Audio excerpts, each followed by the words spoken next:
வேலையின்மை என்கிற பிரச்சனையை தீர்வு காணக்கூடிய வகையில் தமிழ்நாடு அரசினுடைய நிதிநிலை அறிக்கையில் பல புதிய அறிவிப்புகளை தமிழக மக்கள் எதிர்பார்க்கிறார்கள், இளைஞர்கள் எதிர்பார்க்கிறார்கள்.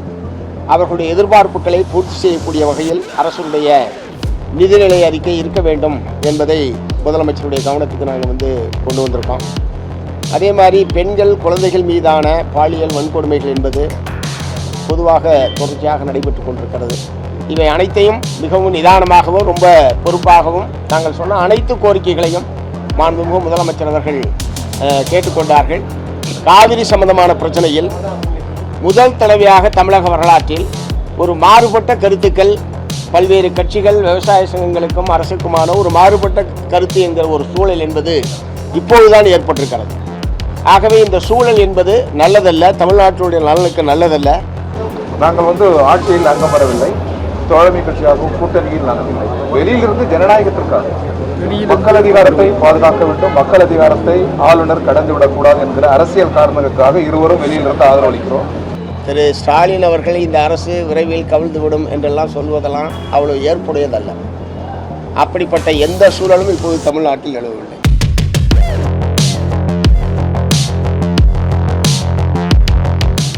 மரியாதை நிமித்தமாக சந்தித்தோம். அவர் முதலமைச்சராக பதவியேற்றதற்கு பிறகு நடந்திருக்கிற முதல் சந்திப்பு இது. அந்த வகையில் தமிழ்நாட்டு மக்கள் எதிர்நோக்கக்கூடிய பல்வேறு முக்கிய கோரிக்கைகள், பிரச்சனைகள் சம்பந்தமாக மாண்புமிகு முதலமைச்சர் அவர்களுடைய கவனத்துக்கு கொண்டு வந்திருக்கிறோம். குறிப்பாக வேலையின்மை என்பது இன்றைக்கு மிக முக்கியமான ஒரு பிரச்சனையாக தமிழகத்தில் இருந்து கொண்டிருக்கிறது. ஆகவே புதிய வேலை வாய்ப்புகளை உருவாக்கக்கூடிய வகையிலேயும் ஏற்கனவே இருக்கக்கூடிய காலி பணியிடங்களை நிரப்ப வேண்டும், அதிலே கூடுதலான கவனத்தை தமிழ்நாடு அரசாங்கம் செலுத்த வேண்டும் என்பதை நாங்கள் வற்புறுத்திருக்கோம். குறிப்பாக பள்ளிகள், கல்லூரிகளில் நிறைய காலியிடங்கள் இருக்கிற காரணத்தினால் கல்வி தரம் என்பது பாதிக்கப்படக்கூடிய ஆபத்து என்பது இருக்கிறது. கல்வி நிலையங்கள் திறந்தாகிவிட்டது, அடுத்து கல்லூரி திறக்க இருக்கிறது. ஏற்கனவே ஆசிரியர் தேர்வாணையம் நடத்தியிருக்கக்கூடிய தேர்வில் ஏற்பட்டிருக்கக்கூடிய குளறுபடிகள் சம்பந்தமாகவும் உடனடியாக அரசு தலையிட்டு தேர்வு எழுதியவர்களுக்கு நியாயம் கிடைக்கக்கூடிய வகையில் நடவடிக்கை எடுக்க வேண்டும். அதன் மூலமாக கல்லூரிகளில் உதவி பேராசிரியர்கள் பணியிடங்கள் நிரப்பப்பட வேண்டும் என்பது உட்பட வேலையின்மை என்கிற பிரச்சனையை தீர்வு காணக்கூடிய வகையில் தமிழ்நாடு அரசினுடைய நிதிநிலை அறிக்கையில் பல புதிய அறிவிப்புகளை தமிழக மக்கள் எதிர்பார்க்கிறார்கள், இளைஞர்கள் எதிர்பார்க்கிறார்கள். அவர்களுடைய எதிர்பார்ப்புகளை பூர்த்தி செய்யக்கூடிய வகையில் அரசுடைய நிதிநிலை அறிக்கை இருக்க வேண்டும் என்பதை முதலமைச்சருடைய கவனத்துக்கு நாங்கள் கொண்டு வந்திருக்கோம். அதே மாதிரி பெண்கள், குழந்தைகள் மீதான பாலியல் வன்கொடுமைகள் என்பது பொதுவாக தொடர்ச்சியாக நடைபெற்று கொண்டிருக்கிறது. இன்றைக்கு சிங்கப்பெண் படை என்று சொல்லி அந்த பெண்கள் மீது, குழந்தைகள் மீதான குற்றங்களை தடுப்பதற்கென்றே ஒரு சிறப்பு அதிரடிப்படை அமைக்கப்பட்டிருப்பது என்பது வரவேற்கத்தக்கது.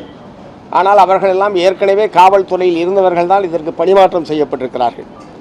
ஆகவே இந்த பெண்கள், குழந்தைகள் மீதான குற்றங்களை புரிந்து கொண்டு பாலின சமத்துவம் போன்ற கருத்துக்களை உள்வாங்கிக் கொண்டு அந்த காவலர்கள் பணியாற்ற வேண்டியிருக்கிறது.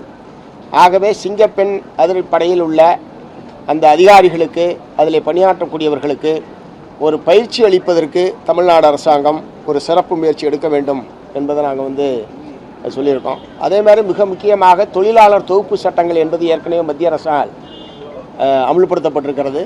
ஆனால் அதற்கான விதிகள் தமிழ்நாடு அரசின் சார்பில் இன்னும் உருவாக்கப்படவில்லை.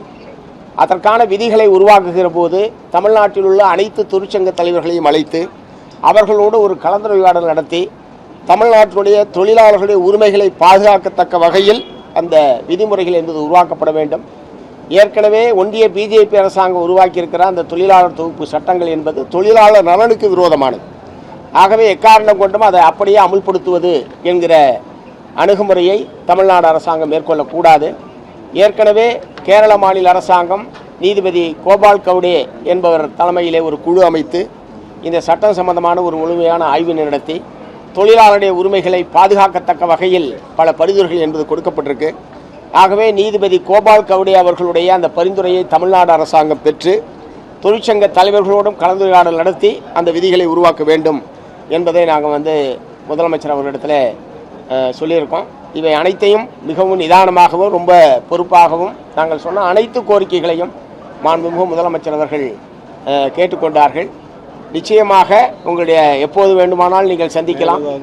எப்போது வேண்டுமானாலும் கோரிக்கைகளை நீங்கள் சொல்லலாம் என்கிற முறையில் சொல்லியிருக்காரு. அதே மாதிரி காவிரி சம்பந்தமான பிரச்சனையில் முதல் தடவையாக தமிழக வரலாற்றில் ஒரு மாறுபட்ட கருத்துக்கள் பல்வேறு கட்சிகள் விவசாய சங்கங்களுக்கும் அரசுக்குமான ஒரு மாறுபட்ட கருத்து என்கிற ஒரு சூழல் என்பது இப்போதுதான் ஏற்பட்டிருக்கிறது. வேற எத்தனை முரண்பாடுகள் மாறுபட்ட கருத்துக்கள் இருந்தாலும் காவிரி போன்ற பிரச்சனைகளில் ஒத்த கருத்தோடு தான் இதுவரை தமிழகம் இருந்திருக்கிறது. ஆகவே இந்த சூழல் என்பது நல்லதல்ல, தமிழ்நாட்டினுடைய நலனுக்கு நல்லதல்ல.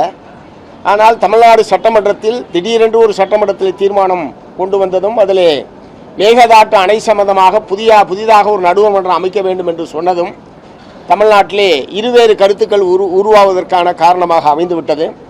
ஆகவே வழக்கமாக இந்த மாதிரியான தீர்மானங்கள் வருவதற்கு முன்பாக அனைத்து கட்சி கூட்டத்தை நடத்தி ஒரு ஒருமித்த கருத்தை ஏற்படுத்தி அதன் அடிப்படையில் தமிழ்நாடு அரசு தன்னுடைய நிலையை வெளிப்படுத்துவது என்பதுதான் இதுவரைக்கும் வழக்கமாக இருந்திருக்கிறது. நடந்தவையாக இருக்கட்டும். இப்போது இப்படிப்பட்ட ஒரு மாறுபட்ட கருத்துக்கள் ஏற்பட்டுவிட்ட சூழ்நிலையில் ஒத்த கருத்தை உருவாக்குவதற்கு அனைத்து கட்சிகள் அனைத்து விவசாய சங்க பிரதிநிதிகளுடைய கூட்டத்தை தமிழ்நாடு அரசாங்கம் நடத்தி இது எந்த அடிப்படையில் அரசு அதை ஏற்றுக்கொண்டது அல்லது எந்த அடிப்படையில் அரசு அந்த முடிவுக்கு வந்தது என்பதை விளக்குவதன் மூலமாக ஒரு ஒருமித்த காவிரி சம்பந்தமான பிரச்சனையில் ஒருமித்த கருத்தை தமிழகத்தில் ஏற்படுத்துவது என்பது மிக மிக அவசியமான ஒன்று என்பதை நாங்கள் சொல்லியிருக்கிறோம். அதை அவர்கள் ஏற்றுக்கொண்டிருக்கிறார்கள். எல்லாரும் கேட்டுட்டாங்க, கவனிச்சிங்கன்னு சொல்லியிருக்காரு. இல்லைங்க, ஒரு குறிப்பிட்ட விஷயத்தை சொல்லியிருப்பார்ல, இதை நாங்கள் உடனே பண்ணுறோம் அப்படின்ட்டு. எந்த விஷயத்தை உடனே பண்ணுறோன்னு சொல்லியிருக்காரு. நாங்கள் இப்போ சொன்ன எல்லாமே முக்கியமான பிரச்சனை தான். நாங்கள் இன்னைக்கு முதல் சந்திப்பு என்கிற முறையில் மிக மிக முக்கியமான அவசியமான கோரிக்கைகளை மட்டும்தான் முதலமைச்சரிடத்தில் சொல்லியிருக்கோம். அதனால் இது எல்லாமே முக்கியமானதான் எங்களை பொறுத்த வரைக்கும். அவரும் எல்லாத்தையுமே கேட்டுக்கிட்டாரு. நிச்சயமாக செய்வார்கள் என்று நாங்கள் நம்புகிறோம். அதில் மிக முக்கியமானது கான்ட்ராக்ட் முறை இருக்கு. அது சுரண்டலுக்கு வழிவகுக்கிறது. எனவே அது ரத்து செய்யப்பட வேண்டும். அதில் கொஞ்சம் கேரள அரசும் முன்னுதாரணமாக இருக்கிறது. அதை பின்பற்ற வேண்டும் என்று மேலிருந்து கீழ் வரை கான்ட்ராக்ட் முறை தான். இது ஏழைகளை கூலி தொழிலாளர்களை சுரண்டுகிறது. இதற்கு முடிவு கட்டணும். கான்ட்ராக்ட் முறைக்கு முடிவு கட்டணும். நீண்ட காலமாக அந்த அடித்தளத்தில் வேலை பார்க்கிற ஏழை எளியவர்களை பணி நிரந்தர முறை எல்லா துறைகளிலும் பணி நிரந்தர முறை பல ஆண்டுகள் 20 ஆண்டுகள் 25 ஆண்டுகள் செயற்படுகிறார்கள். அவர்களை அரசு பணி நிரந்தரம் செய்யணும். இது போன்ற கோரிக்கைகள் தான் நாங்கள் முன்னுரிமை தந்திருக்கிறோம். அதை ஆவணம் செய்வதாக நிறைவேற்றுவதாக வாக்குறுதி. இல்லை, இப்போ இந்த தூய்மை பணியாளரை மீண்டும் தனியார் மயம் ஒப்பந்தம் என்பதற்கான ஒரு அறிவிப்பை வெளியிட்டு நாங்கள் எல்லாம் வற்புறுத்தியதற்கு பிறகு அதை அரசு திரும்ப பெற்றிருக்கிறது. அதை நாங்கள் வரவேற்றிருக்கிறோம். அதையும் முதலமைச்சர் இடத்துல சொன்னால் அது ஒரு நல்ல மூவ்.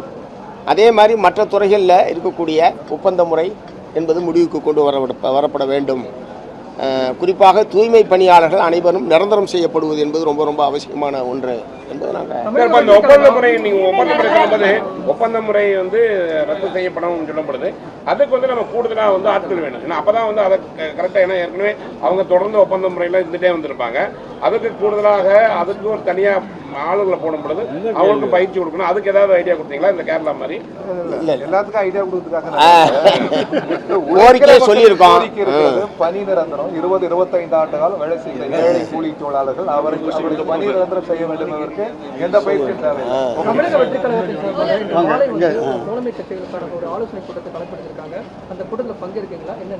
இந்திய கம்யூனிஸ்ட் கட்சியும் மார்க்சிஸ்ட் கம்யூனிஸ்ட் கட்சியும் பங்கேற்கவில்லை. நாங்கள் ஆட்சியில் அங்கம் வரவில்லை. தோழமை கட்சியாகவும் கூட்டணியில் நாங்கள் இல்லை. வெளியிலிருந்து ஜனநாயகத்திற்காக மக்கள் அதிகாரத்தை பாதுகாக்க வேண்டும், மக்கள் அதிகாரத்தை ஆளுநர் கடந்து விடக்கூடாது என்கிற அரசியல் காரணங்களுக்காக இருவரும் வெளியிலிருந்து ஆதரவளிக்கிறோம். தோழமை கட்சிகளுக்கு ஒரு தேநீர் விருந்து என்கிற போது அங்கே அந்த ஒரு நல் சூழல் ஏதும் கிடக்கூடாது. அந்த வகையில் அது அவர்களுக்கான தேநீர் விருந்து நடக்கட்டும். வாழ்த்துக்கள், மகிழ்ச்சி. இங்கே வெளியிலிருந்து நாங்கள் ஆதரவளிக்கிறோம்.